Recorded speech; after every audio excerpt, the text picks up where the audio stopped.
Here are the Chapter 7 review questions for Berean Builders Discovering Design with Physics. Today we're going to start here with question 2. We're going to skip the definition questions. An object, which is the red circle here, is traveling at a constant speed along the path shown by the blue curve. And it says on the left. I think maybe in the book it was on the left, but here it's on the right. Draw its velocity vector and the vector for the force it is currently experiencing. Okay, so this is about centripetal force. Okay, and so the velocity at this topmost point of this hill that this object is on, it is going kind of straight ahead. Okay, so the velocity vector is going to be the vector that is tangent to the curve. Okay, the length of this doesn't really matter. It can be whatever length because nothing is specified, but this is the velocity. And so we're going to go ahead and label it V, okay, for velocity. Okay, then force, like I said, we're talking about centripetal force. And so the force on this is actually going to be towards the center of this circular shape. And so the center of that means that the force is straight down. And F for force, we're labeling that velocity or that force vector. Okay. For question 3, an object travels in a circle which has a radius of 1.22 meters at a frequency of 0.0791 hertz. What are its speed and period? Okay, so we're going to be asked about speed, which is, we're not going to need any kind of direction there. It's just FYI on that. I'm going to go ahead and write out what I've been given. So I have a radius equals 1.22 meters. My frequency, my F, is 0.0791 hertz. And just remember that hertz is 1 per second. Okay, so I'm going to rewrite it as that because all of our other measurements are going to be using actual seconds and not hertz. Okay, and then I need to determine the speed and the period. Okay, the second one of these is actually the easiest one, and where we should start, because period is just the inverse of frequency. So from equation 7.1, we had frequency equals 1 over uppercase T, which stands for period. Okay, and we can rewrite that, the period equals 1 over the frequency. Okay, they're just inverses of each other. Okay, so then to get the period, then it's just going to be 1 over 0.0791, 1 per second, which this kind of makes the seconds go up in the top place. And when you calculate that out with 3 significant figures, 1, 2, 3, we get 12.6 seconds. Okay, so that is our period. Then from there, we can use equation 7.2 to determine the speed. And so that equation was velocity equals 2 times pi times r over our uppercase T, our period. And so now we can just go ahead and plug in everything that we have there. So 2 times 3.14 times r, which is 1.22 meters, and divided by the period that we just determined, 12.6 seconds. Okay, and then when we calculate all of that out and round to 3 significant figures, we will get 0.608 meters per second. Now this is a velocity equation, but our question is just asking for speed, so we don't need to worry about direction.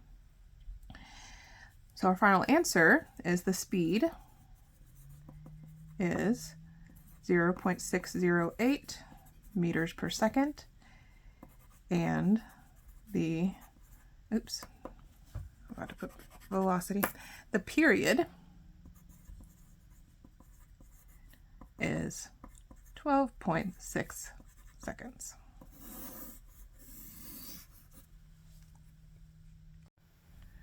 For question 4, if the mass of the object in this previous problem, problem 3, is 459 grams, what centripetal force does it experience in newtons? Okay, so this new information I was given, that mass equals 459 grams, and I'm going to just go ahead and convert that to kilograms. So it's going to be 0.459 kilograms, because when I'm talking about newtons, it definitely needs to be in kilograms. And so what I need to determine then is the centripetal force, that Fc. Okay. And so to do that, I'm going to use equation 7.3 from the book, which says that the centripetal force equals the mass times the velocity squared divided by the radius. Okay, and so we have that mass, or mass here, and the velocity here, and that radius here from that previous problem. And so we'll just plug those in. So we'll have 0.459 kilograms times 0.608 meters per second, and we're going to square all of that, and dividing that by the radius, 1.22 meters. Okay, so when we do that, we're going to end up with 1 meters on top, because we're going to lose one of these square meters. We'll end up with square seconds in the denominator, and another kilograms in the numerator, and that all gives us kilograms times meters per second squared, or meters per square second. That all of that gives us newtons, which is the correct unit. And so when we calculate all of that out and round to the 3 significant figures, we have 3 significant figures in all of these measurements, we're going to get 0.139 newtons. And so our final answer is that it experiences 0.139 newtons of centripetal force.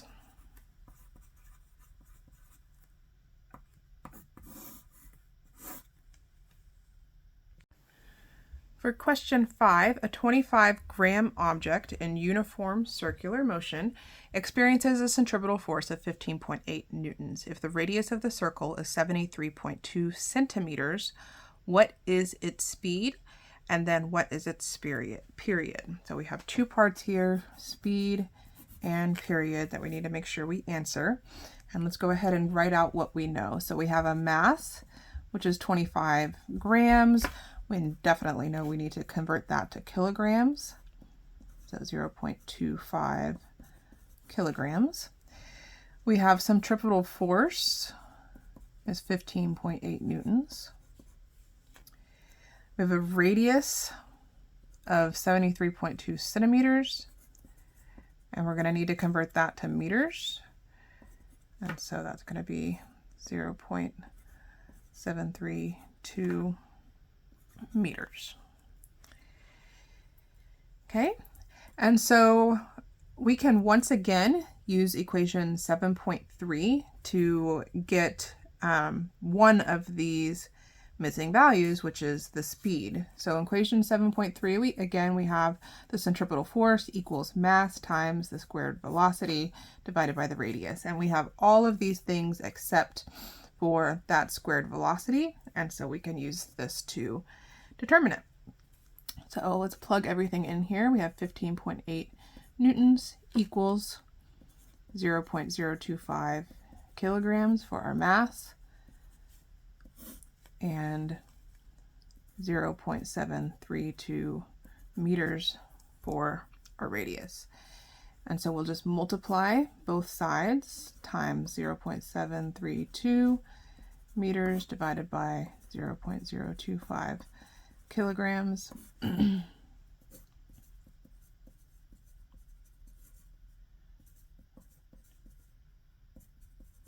Okay, and just a reminder here that newtons is kilograms times meters per second squared. And so when we do that, we're going to get meters squared on top. We'll keep the and the kilograms will be canceled. And then we'll still have meters squared divided by second squared.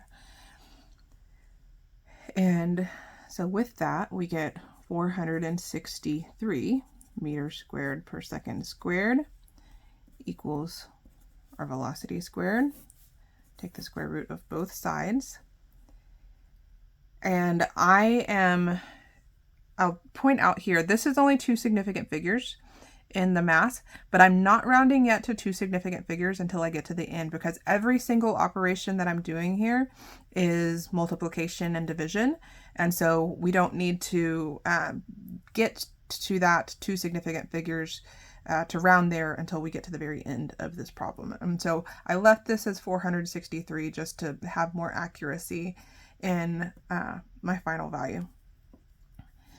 And so with that, when I do this and then I round to two significant figures, I'm going to have 22 meters per second equals the velocity. Okay, so that is part of it. That's what is the speed. Now we need to figure out what is the period. And so for that, we're going to use equation 7.2, where velocity equals 2 times pi times r divided by t. So we'll have 2 times 3.14 times 0.732 meters divided by t is our unknown. Our velocity is 22 meters per second. And so then I'm going to multiply times t and divide by 22 meters per second on both sides.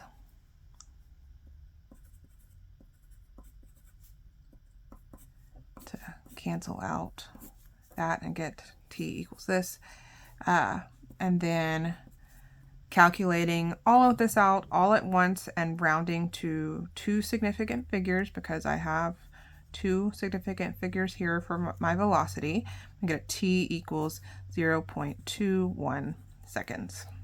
Okay, and so my final answer is the speed is 22 meters per second and the period is 0.21 seconds.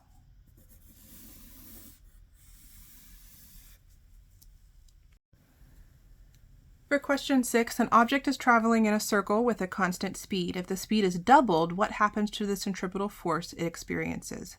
What happens to the force if the radius is doubled? So I'm just going to verbally give this answer and not write it out. But if the speed is doubled, then the centripetal force is going to quadruple. And the reason for that is that in the centripetal force equation, the velocity is squared. So if you multiply times 2, that 2 squared means that you're essentially multiplying it times 4. Then the radius, if it is doubled, then that is going to be that's going to cause the force to be reduced by half or divided by 2. And the reason for that is that the radius is in the denominator. And so if you have a 2 here, that is essentially halving the force or dividing it by an extra 2. Okay.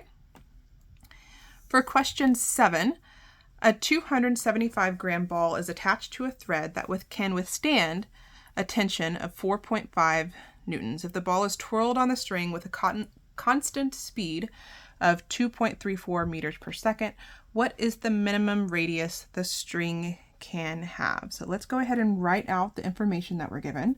We have mass is 275 grams or 0.275 kilograms. We have a max tension, which I'm not sure what to do with that yet because that's not what this chapter has been about, but let's just write it out. Max tension is 4.51 newtons.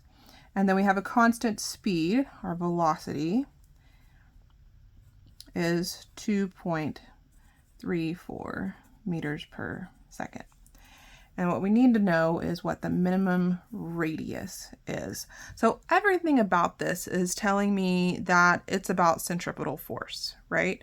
It is being twirled, which gives us a sense that it's a circular motion, constant speed, and we're asked about a radius, which definitely confirms that it's a circular motion that we are dealing with.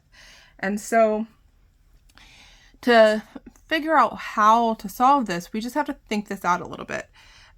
If the radius decreases when we're talking about centripetal force, then if this radius decreases, I'm referring back to this equation since in the previous problem, since it's written up here for us already, then the force is going to increase, right?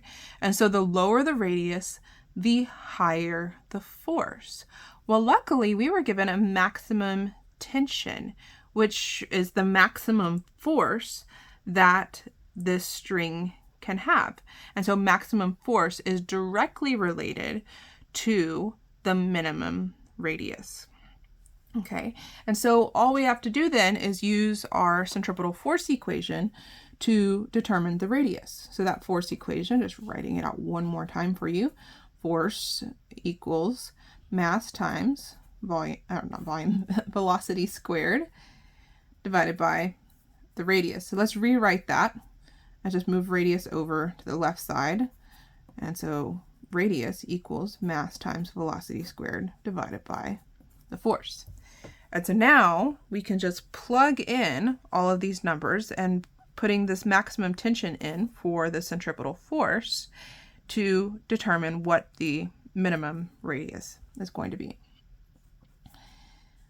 So we have the mass, 0.275 kilograms, times our velocity, 2.34 meters per second, and we're going to square all of that, divided by 4.51 newtons, what we're making our centripetal force here.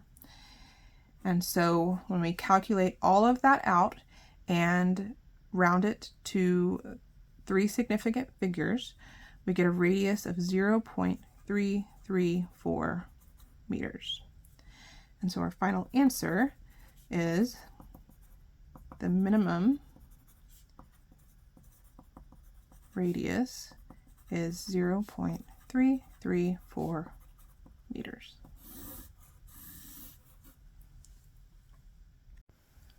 Now for question 8, a car takes a curve with a radius of curvature of 72 meters. If the coefficients of friction are 0.34 and 0.21, what is the maximum speed at which the car can travel and stay on the road? First, let's write out what we have. So we have a radius of 72 meters. We have coefficients of friction. And so our static coefficient of friction is going to be 0.34. And our kinetic coefficient of friction is going to be 0.21. And that is all that we're given. We know that there's a curve. We know that it's a car and it needs to stay on the road. But what we need to find out is the maximum speed. And so what is happening here is that based on the friction and this car moving along this radius, it is the friction that is supplying the centripetal force, and specifically the static friction. And the reason it's not kinetic friction, because that car is not sliding off the road. Those tires, they are rolling, but at any given point, that specific part of the tire is static on the road. And then you have a next part, and that part that's in contact with the road is static. Okay, so hopefully that makes sense why the tire on the road is considered, we use static friction and not kinetic. If it was kinetic, that tire's sliding, right, and not rolling. Okay. And so what we're going to do here is we're going to set the static friction to equal the centripetal force, and then plug that into our centripetal force equation, equation 7.3. Okay, so our static force equation, our friction equation is back from chapter 3. This is equation 3.1, where friction equals our coefficient of friction times our normal force, which is mass times gravity. Okay, so we're going to take this and set it equal to the rest of equation 7.3. And so our mu here is 0.34 because we're using the static coefficient of friction. We're multiplying this times the mass, which we are not given. So let's just put an m in here and see what we can figure out. Times gravity, 9.81 meters per second squared, equals, so then our right side of equation 7.3, we have mass, which again, we don't know yet, times the velocity squared, which is also unknown, divided by our radius, which is 72 meters. Okay, so a lot of times when you don't know two things, it's like, well, you can't work with that. But luckily for us, mass is on both sides of this equation. Okay, and so because it's on both sides, we can cancel it out. And so now we know everything except velocity squared.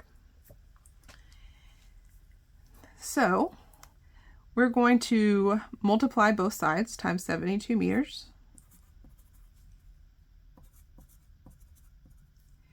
And when we do that, we are going to get 240. I'm not going to round here until the end like I did before on a previous problem, because I'm going to be squaring this, or taking the square root, of it, and it's all multiplication division actions, and so I don't need to do that yet. And sometimes it can affect the result. So we get meters squared. There's 2 meters multiplied, divided by seconds squared, that, and equals the squared velocity. Take the square root of both sides, and now once I do that, I'm going to have two significant figures because of the 72 meters, and we get 15 meters per second equals the velocity. Now, in this case, it actually didn't matter. If I had rounded this to two significant figures to 240, it definitely would have been the same answer when I rounded to two significant figures for the answer. But 15 meters per second is it. And so the maximum speed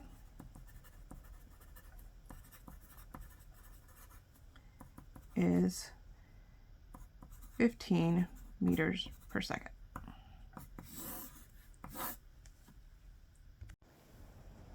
For question 9, a 97.8 gram salt shaker and 88.6 gram pepper shaker are sitting with their centers 5.49 centimeters apart. What is their gravitational attraction using the constant G equals 6.67 times 10 to the negative 11th newtons times meters squared divided by kilograms squared. And why don't they move toward each other?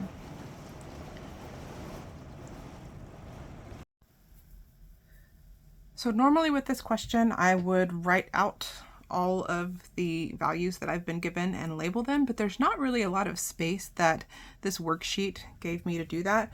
And so we're just going to kind of label things as they are. Okay, so we're going to be using equation 7.5, which tells us about force due to gravity, right? So our force due to gravity equals the gravitational constant times our first mass times our second mass divided by the square of the radius. Okay, so our first mass is going to be 97.8 gram salt shaker. And actually we need to put this into kilograms. So I'm going to go ahead and write a conversion here. 0.9, I'm writing that wrong, sorry. 0.0978 kilograms. Okay, and then our pepper shaker is our mass 2, and that is going to be 0.0886 kilograms. And then their centers are 5.49 centimeters apart. So that's going to be my radius. And we need to know what the gravitational attraction is given that constant there. So let's go ahead and plug everything in. So put in that constant G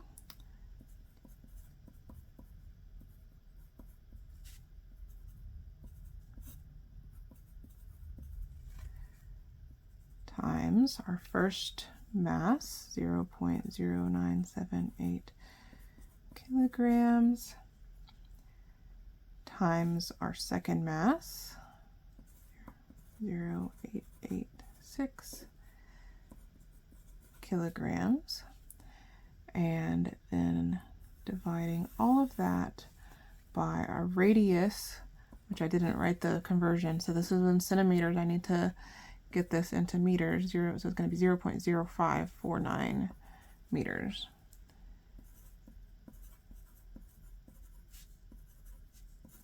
And we're going to square all of that. Okay, so let's just talk about units first and make sure that everything is going to cancel out correctly so I end up with the correct units. Okay, so I have square meters down here and square meters here in the constant, so those will cancel. And then I have 2 kilograms multiplied, so square kilograms on top and square kilograms on the bottom of here, and so those will cancel. And so I'm left with newtons, and that is like the cool thing about this gravitational constant is that the way it's written, you're just left with newtons. Okay, so then when we divide all of this out and round to 3 significant figures, we're going to get 1.92 times 10 to the negative 10th newtons. And this is a good test of how well you know how to use exponents in your calculator. And if you are not getting this answer, 1.92 times 10 to the negative 10th, then you need to look up the information on your calculator and make sure that you have learned how to use the exponents properly with your calculator before you go any further. Okay, so our final answer for this part, I'm going to start writing it up here. So the gravitational attraction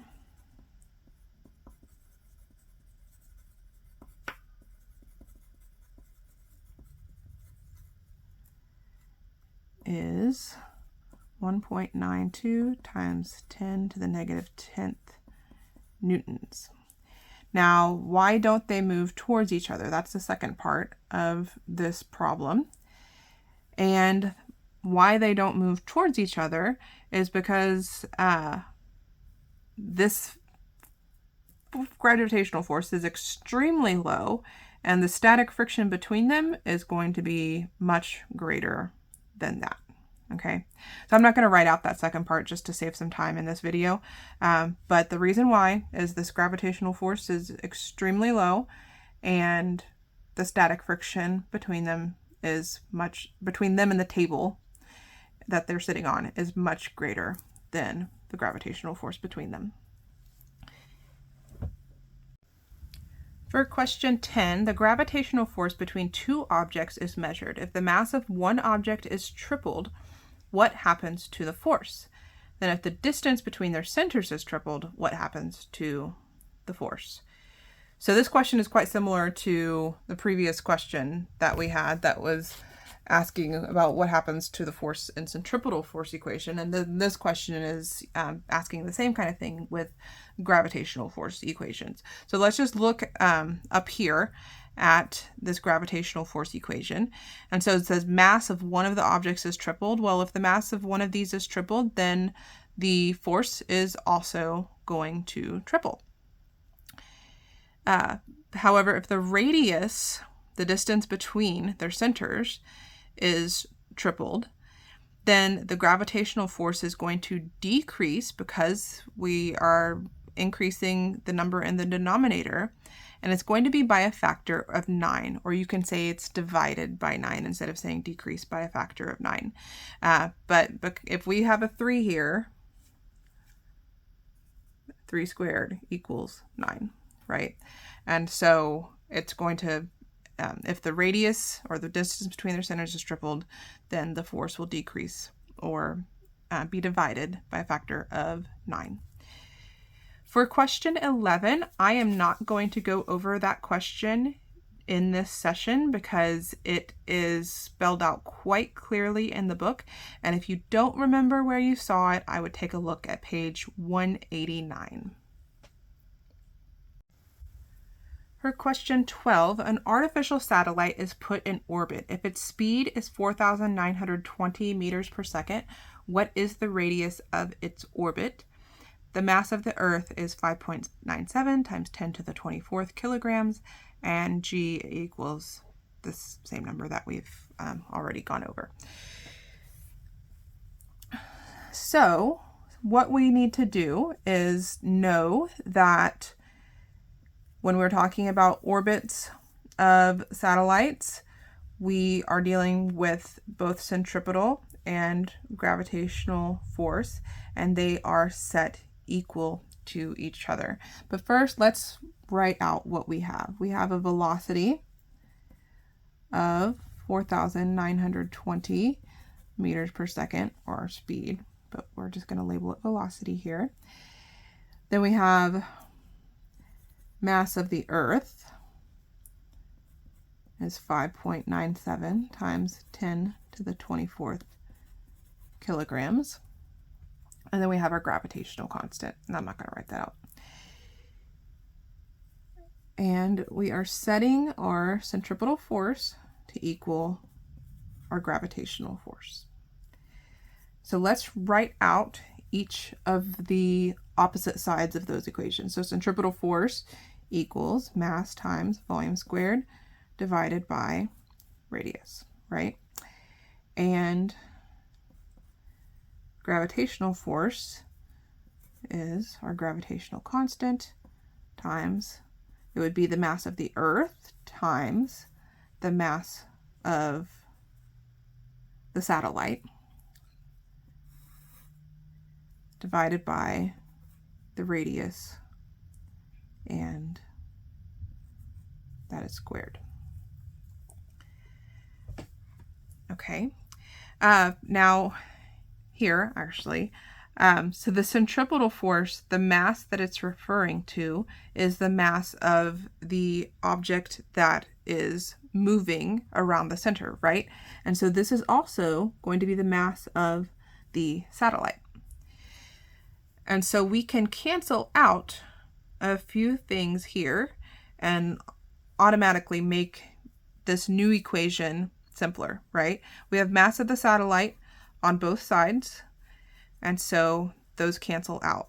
We have radius on both sides, and it's twice here, but once here. So we're going to cancel that out here and remove the squared there. And so what we're left with is velocity squared equals the g times the mass of the Earth divided by the radius. Now we are wanting to solve for the radius here. So let's go ahead and move these around and have it where we're solving for radius. So radius will equal our gravitational constant times the mass of the Earth divided by the squared velocity. And so now that we've done that, we can plug everything in. So 6.67 times 10 to the negative 11th newtons times meter squared divided by kilograms squared times our mass of the Earth, 5.97 times 10 to the 24th kilograms, and divide that by our velocity squared.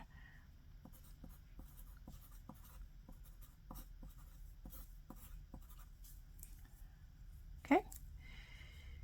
And so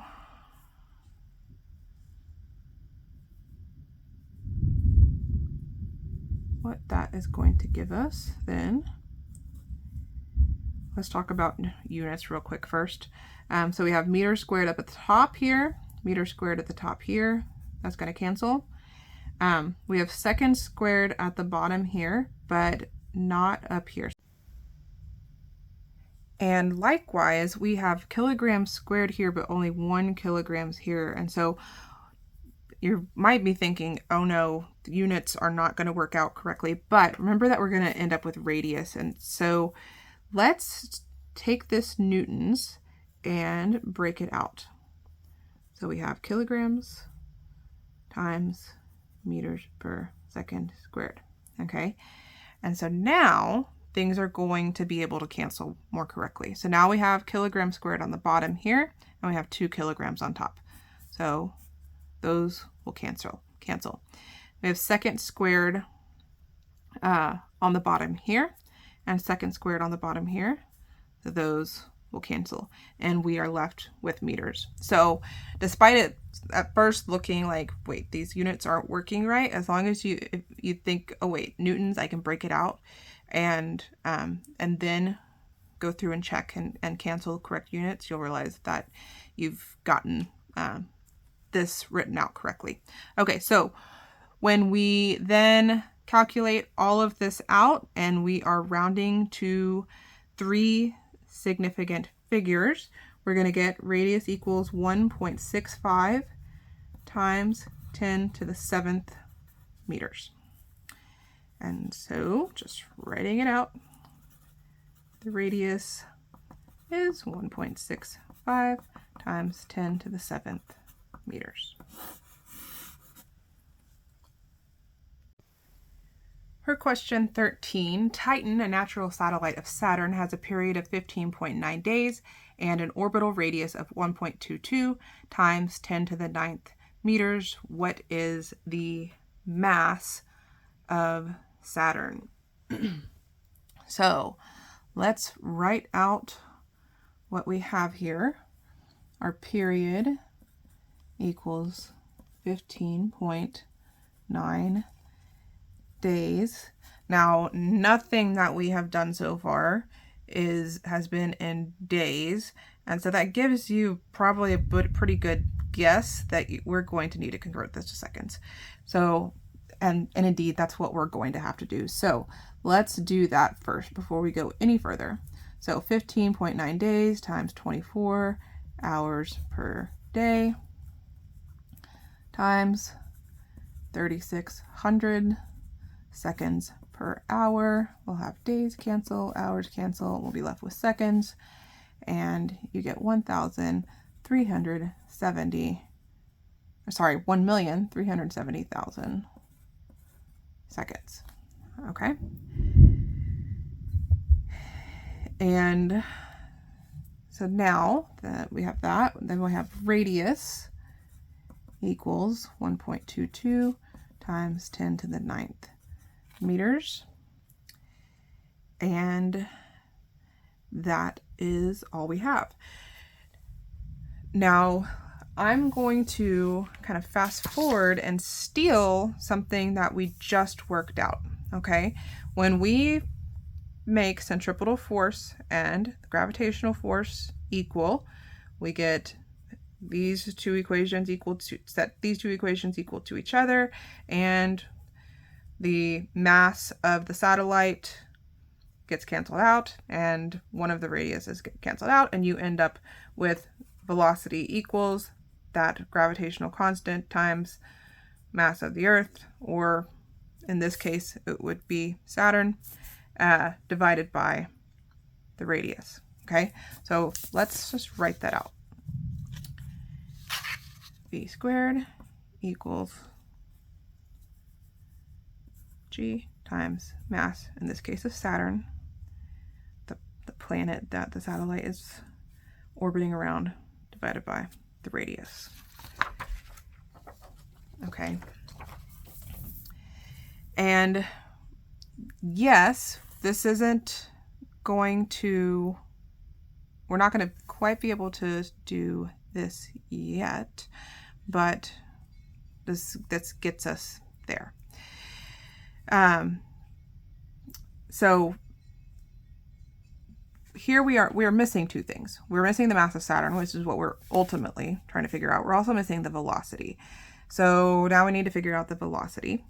And again, we're dealing with centripetal force. And so we have a great way of determining velocity for centripetal force if we have been given the period, right?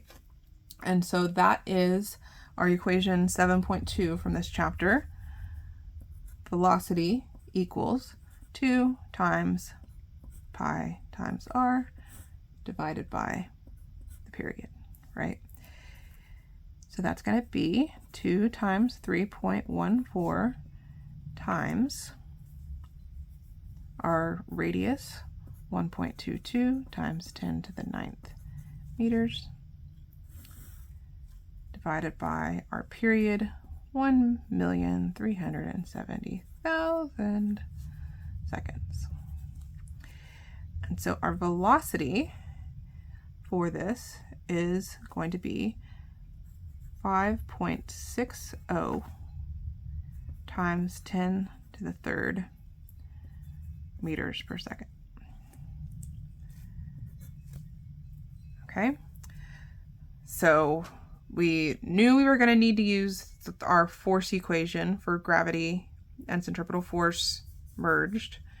We're missing two things, and we determined, okay, wait, we can figure out one of these based on something else we were given, the period.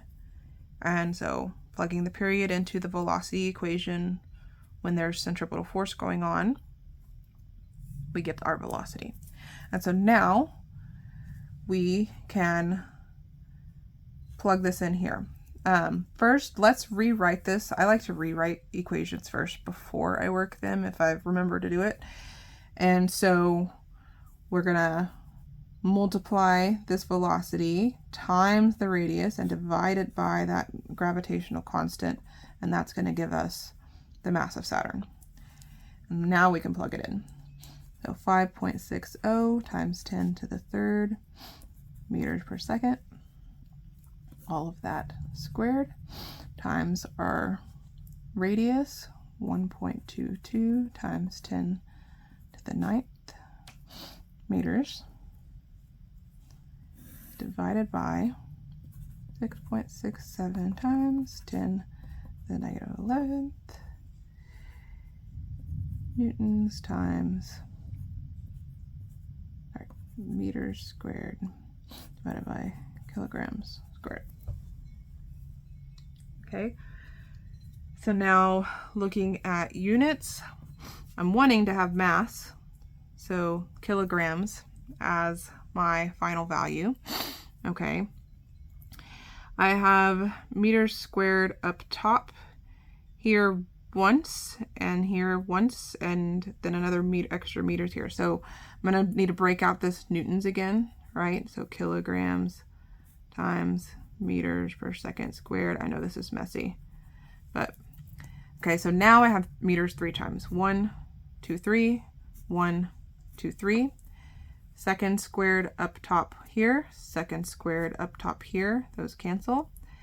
And then kilograms, I have once down here, or twice down here and once up here. And then when I'm ultimately dividing all of this by kilograms in the denominator, it's going to end up in the numerator. And so I am good. I'm left with kilograms. So multiplying all of this out and rounding to 3 significant figures, I'm going to get 5.74 times 10 to the 26th kilograms as our mass of Saturn. The mass of Saturn is 5.74 times 10 to the 26 kilograms. For question 14, what is the relationship between the speed at which a planet travels and its distance from the sun? I am not going to go over this one because the answer is pretty clear also in the book, but as a hint, the answer is on page 192, and it has to do with where distance is in the equation that's calculating the velocity of an orbiting object. Question 15 is very easily found in the book. It's one of those pink highlighted sections, so we're going to skip that. For question 16, the drawing on the right shows the orbit of a planet around its star, which is the yellow circle. At which point in the orbit, A, B, C, or D, is it traveling the fastest, and why? And the answer here is that it's traveling fastest at C, because at the point C is closest to its sun, and at that point. So it's closer to the sun at C versus any of these other points. And when a satellite, an orbiting object, is closer to its sun, that means there's a larger gravitational force acting on it at that moment, and therefore a larger centripetal force, and therefore a faster velocity. Question 17 also is one that I'm not going to go over in this review session because it is found spelled out quite neatly in the book, and your hint for that is that its answer is this answer is on page 196. And with that, that is the end of these review questions. If you have any questions, feel free to post them in the comments.